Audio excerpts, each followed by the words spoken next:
समस्त को praise the Lord. आज जीवंत वाक्य गीत संगीता 32:1-2 पाठ करिबा। जହାର अपराध क्षमा, जହାର पाप आच्छादित होइअछि से धन्य। सदा प्रभु जहा प्रति अधर्मर आरोप न करती और जହାର आत्मारे प्रवंचना नहीं से धन्य। Praise the Lord. आज एठारे गीत रचक दाऊद कहती जହାର अधर्म बा अपराध क्षमा हो जाइछि और जार पाप आच्छादित हो जाइछि से व्यक्ति ही धन्य।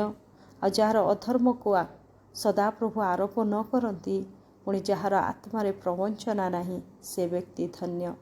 तेणु दाऊद सर्वदा प्रभुंक दृष्टि निष्पाप भाव उभाइबा पाई से कहती तार 5 लेखा जाए मु तुम्भ निकटरे आपणा पाप स्वीकार कली और आपणा अधर्म लुचाइली नहीं। मु कहली मु सदा प्रभु निकटरे आपणा अपराध स्वीकार करी तहिरे तुम्भे मोहर पाप घटित अधर्म क्षमा कल। Praise the Lord. आज आमाने से धन्य व्यक्ति हेबाकु जदि चाहूँ ताहले आमाने मध्य परमेश्वर ठारे आमानकर पाप को स्वीकार करिबा, आमानकर अधर्म को लुचाइबा नहीं।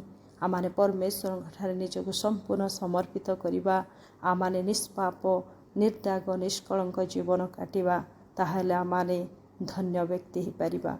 प्रभु ए वाक्य दे मते आपण मानक आशीर्वाद करंतु। आमेन।